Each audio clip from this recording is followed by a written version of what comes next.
The worst cuts. Well, fuck you, Crow. Yeah, gotta... Can I build scarecrows yet? No, my farming isn't enough. Wow, yeah. It's so hard to say what I've been up to for a month, because researching shit takes a long time. Oh, you know, if I don't burn all the energy today on cutting wood, which I probably will, I should pick up the fishing rod from Willy, rather than just willfully ignoring the fishing mechanic, because I kinda hate the fishing mechanic. Oh fuck, yeah, I've been writing poetry. I've been writing, like, a lot of ooh, except for tonight. I have, for the last month, give or take, been writing at least a haiku every night. Haikus are easy. You can bust them out like a minute or two. So that's been a good way to motivate myself into writing more. Kurtzgazad, great channel, by the way, on YouTube. Kurtzgazad did a episode on oh fuck, I forget what it was on. Gratitude, basically. Gratitude helping to make the world a more bearable place. And coloring the way that we see the world and the way that we interact with the world and our outlooks. And it's a whole thing. Highly recommend going and watching damn near anything and everything on that channel. Oh, hello neighbors. Thanks for vacuuming it. 10 in the morning. Totally normal thing to do. So I've been starting to write lists. Like a 10 thing long list of things I'm grateful for every day. It's hokey and it sounds like super new agey positivity bullshit. And it does lean into that a little bit, but reprogramming the way you think is kind of like that. It's been a little helpful. Just taking, I don't know, 2 minutes every day to sit and focus on things that are going well, things that you're grateful for, things that you appreciate is nice. It's nice. Because I'm such a critical person, I spend like 98% of the time going like, well, this could be better, and this should be better, and this is wrong this way, and this should be fixed this way.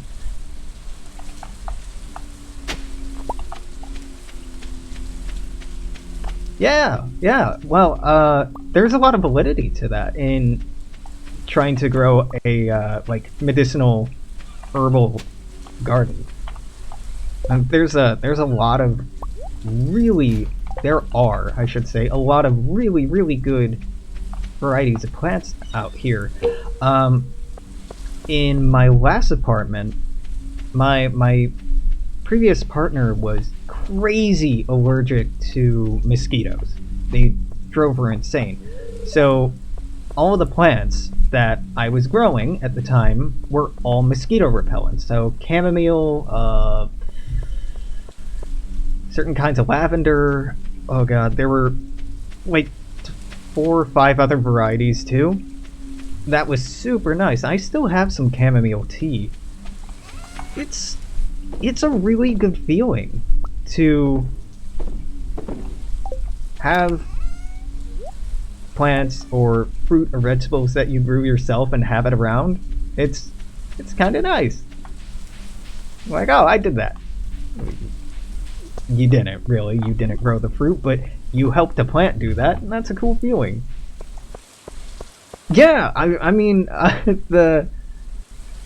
it wasn't easy, and it's not always easy. Like, last night, it took me a while to write down a list of 10 things I'm grateful for. Normally I can jot down like 1 or 2, then I have to take a minute, just kind of breathe, and then write down a couple other things. It doesn't have to be things that you're like super grateful for. It can just be like sleep, being alone, or clean air, or a certain kind of tea, or whatever food that you like. And, you know, if you can't come up with anything particularly new, it's okay to just repeat whatever the hell you wrote the day before, because I'm not getting graded for it, right? It's just to help reprogram the pathways in my brain and make me associate things slightly differently. I don't expect for it to have a crazy impact, but a little bit. But yeah, getting in the habit of writing is hard.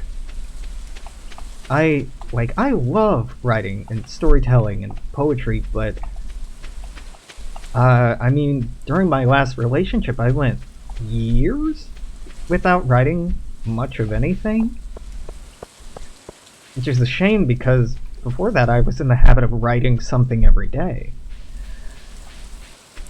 It's, you know, we only have so much time in our lives. I mean, this clock is constantly ticking.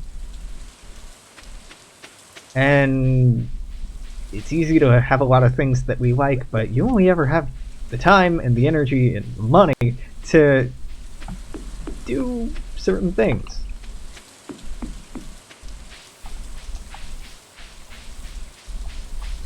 Oh man, pear trees are tricky. From what I've gathered, my dad's parents on their farm had pear trees when I was growing up. But I remember a few years when I was real little, like 6 or 7, eating pears off the tree and being like hype about it because it's cool, right? But I guess they're really finicky and they're hard to keep alive. I wonder how much space you need for a mature pear tree. Some fruiting trees you can barely, but you can get enough space for them inside if you're very clever about it. Yeah, I have a tiny apartment, but I'm still trying to fit in something like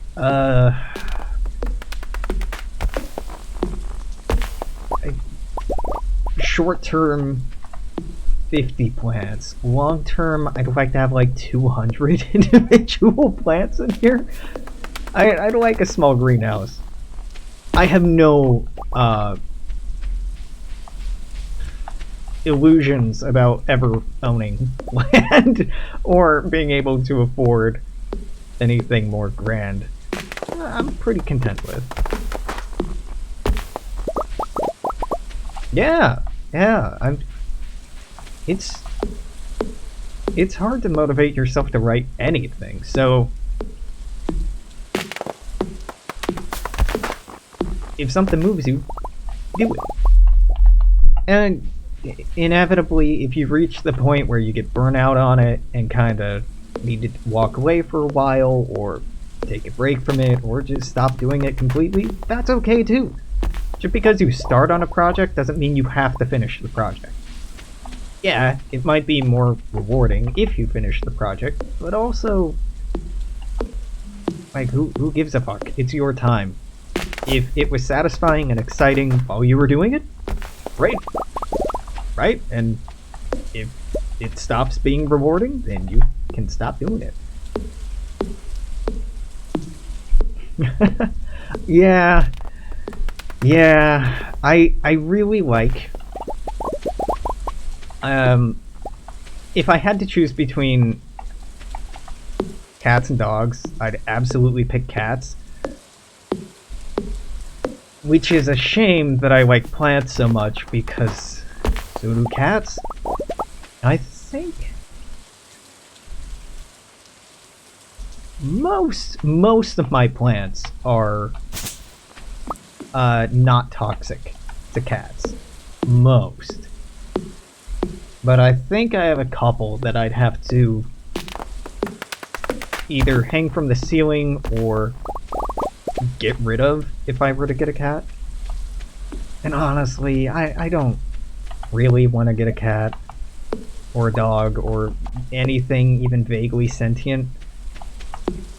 I don't have the time or the money to take care of something like that in the way it deserves. It's the same reason I don't want kids. It's not sustainable, and it would just be kind of selfish for me to do it.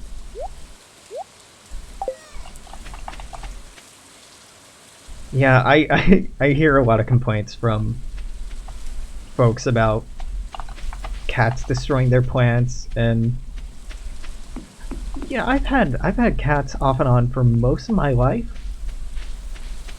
Never really had a problem with them going after our plants. It's kind of odd. I guess growing up we had a lot of cacti, so maybe the cats just weren't interested in that.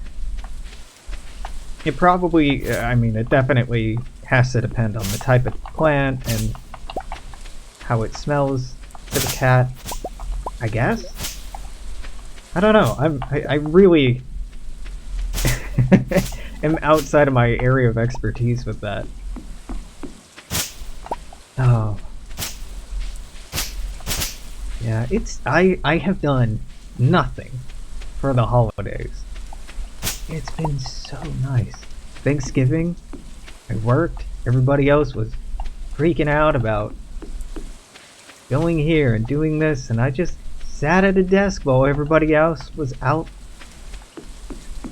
being panicky, and Black Friday hit, and all these fucking jokers running off to the store, and I'm just getting paid on holidays, time and a half. I'm making close to 30 an hour.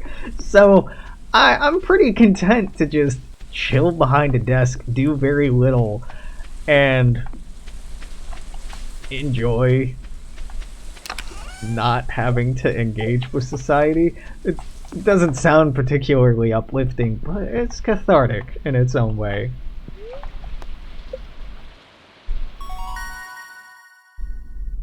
Yeah, I miss.